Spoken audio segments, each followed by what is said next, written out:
it's Morag Gamble from our Permaculture Life and the Permaculture Education Institute, and welcome back into my garden today. Basil has to be one of the most popular herbs in an edible garden. And did you know that you can actually propagate it for free? There's many types of basil that you can grow in your garden. One of them is the perennial basil, and there's many different sorts of this, and these keep growing year on year. But it's a short-lived basil, so you do need to replenish it from time to time. So that's what I'm going to show you today. Did you also know that your typical sweet basil, the one that you mostly use for pesto, can also be made from cuttings? There's lots of different places that you can get cuttings from. Perhaps you find it in the supermarket, those little pots that you get. You can take cuttings off those and start them afresh. Perhaps your friend has a basil plant. You can just take a snipping off the top of that and grow it. Or have you noticed in the garden stores when you go in, you can either buy basil in the little starts and you get like 6 a tray, or you can buy a big pot of it. You know, it's actually better to go for the big pot because then you can take snips off all the tops of all the shoots, get new plants from those, and still have a significant basil plant that you can plant straight into the ground, which will bush straight back up again. So how do you do these cuttings? Well, I want to show you how to do it absolutely simply. A couple of weeks ago, I was walking past a basil bush that I'd planted several years ago in the school garden, and it needed a bit of trimming because there was a branch that was coming over one of the school pathways. I thought, great, I'll just snip that off and take it home. So what I did, I got home and then I just broke it into sections and popped it into this glass of water. So over a couple of weeks, what's happened is that each and every one of these now has significant amounts of roots on it that I can just go planting around in my garden or back to the school garden. So each one of these cuttings has got, from the woody section at the base, a whole lot of very healthy roots. Now, all I did when I was putting it in the jar was I snipped off most of the flowers. It looks like I missed some on this one, but that's okay. We can just snip them off now. We don't need those. And I took off the lower leaves off there and just basically just stuck it in a jar. There's nothing fancy about this. Now with this here, now that it's got significant roots, I can either plant it into a larger pot so I can have it on my windowsill or on my veranda somewhere, or I can put it straight into the garden. So if you're wanting to do this now into a pot, I simply make a hole into the potting mix. I don't try and stick it into it. I grab more and add it around it like this, so you're not damaging the roots by trying to push it into the soil. So there we go. So what we need to do with that is just gently push it down, not too much, and then just give it a little bit of a watering in. Now, while it's getting used to its new pot, give it a few waters to just make sure it doesn't dry out. One of the things I've often told people before on this YouTube channel is that you can simply take cuttings from perennial basils and put them straight into the garden. So usually I recommend that, but it's really dry here at the moment. So if I stuck a little vulnerable cutting right in the ground now, it would probably not do so well. So that's why I'm actually putting it into the jar first to get the roots, and then once the roots are on, putting it into the ground and making sure that I water it well while it's in. So most of the rest of these are going to go into the garden. I'll take one or two up into my veranda, but I did want to show you too, as I promised, how to take a cutting off just your standard basil. You might notice that here it had fallen over. If your basil gets a bit too leggy, it will do that.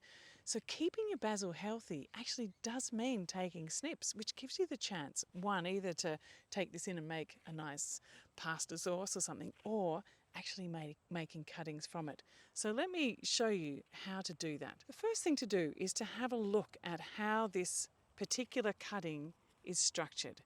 One thing to note is that the new roots will come out from where there is a node.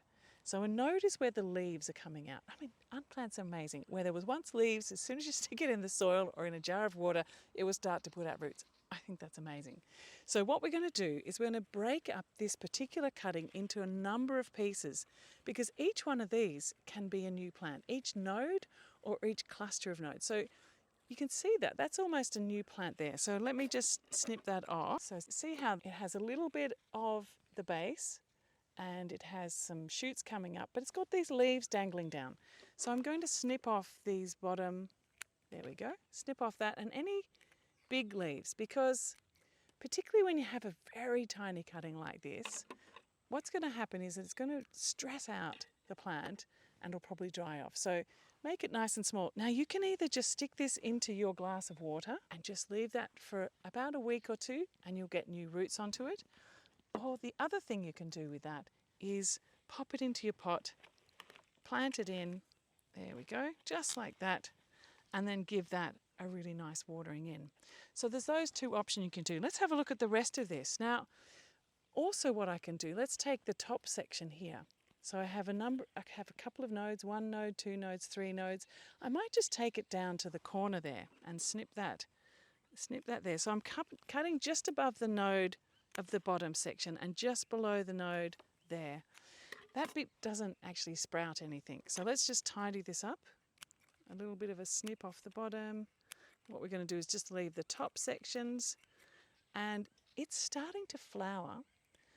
We don't need that in there. We want it to focus on putting out new roots. So there we go. I'll maybe just chop off those main leaves there. And we have this little snip here. So we've got 2 nodes that we can put into the water and 1 node at the top with the leaves.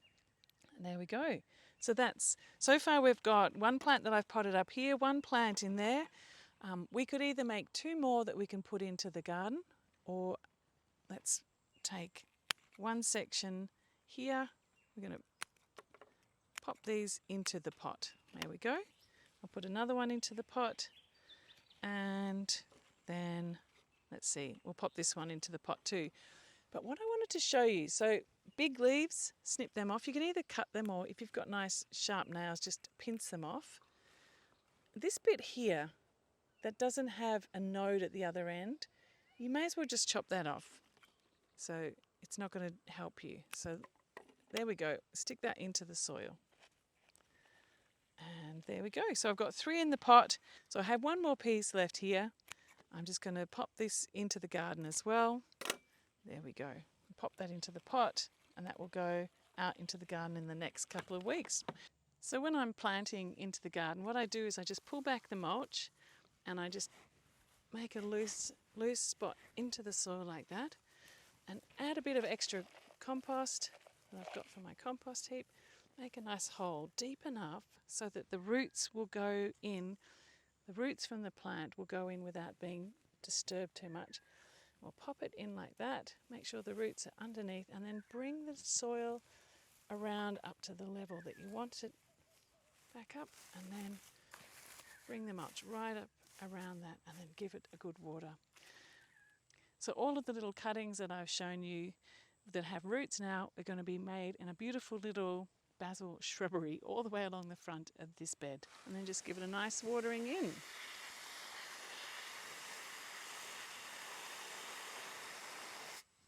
There we go. You can either do in the soil, in your garden if it's moist enough, and into a pot. And all of these leaves, that's dinner tonight. I wanted to tell you a little bit more about this basil plant though. Often we think about basil being a Mediterranean plant, but I wonder if you knew that it actually originated from Africa to Asia, and so it's been domesticated throughout India and various parts of Asia and Africa for over 4,000 years. It's an amazing plant, and I wonder if you knew that it was actually Alexander the Great that took it from Asia across into Europe, where it is now so central to so many dishes there. Now, what I love particularly about basil is how quickly it will sprout and how quickly it will take root either in water, which is amazing, or in a little pot like this. So this section here is going to be able to create a whole hedge of basil. One of the things that's great about this basil, I know you can see there's a little flower here. Once these basils get up and flowering, they are a mass of flowers, which attract bees into the garden like nothing else. When my daughter was about 4, I remember her saying, "Mum, the bee bush."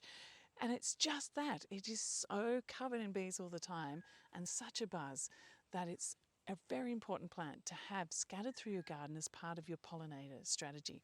The other thing that's really important about this plant is if you think about the type of things that help you in your garden to help you address pests and little insects that are going to eat your garden. Well, what are the things that eat those little pests? Little birds, little insectivorous birds. Little insectivorous birds are kind of afraid of the larger birds flying above. So what you need to do is have a lot of little plants scattered through your garden that they can hide in and feel safe. Once they feel safe, then they'll dart out and they'll peck off pests from your vegetables and come back in. So as a pollinator, as a pollinator plant, as a food plant, as a pest management plant, and to increase the diversity of what's going on in your garden, things like perennial basil are absolutely fantastic and super hardy. They don't like to get their feet wet, but apart from that, they're pretty much a robust and resilient plant to have. They're very drought hardy, particularly the perennial basils are. They're very drought hardy, and you can just keep giving them a nice trim back and they'll bush out again. So having a mix of different types of basils really helps with that too.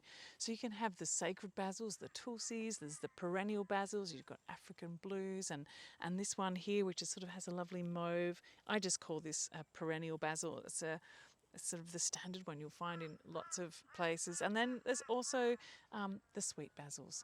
You can do the same thing as the cuttings that I've explained with every single basil plant, whether it be your little Greek basils, the little dwarf Greek basils, to your purple basils. This cutting strategy will mean that you actually probably never ever need to buy basil again. If you keep taking a cutting from the top and keep sprouting it again, if it's a cool time of year, bring it inside. If it's warm, it's a nice sunny spot, you can take it outside. If you live in the subtropics like me, it can be growing pretty much all year round. So this, I hope, will help you to be able to have free basil for your lifetime and enough abundance to be able to give away all the time. In actual fact, if you do this now, get them sprouted and get them looking good, you can probably even make this a Christmas gift.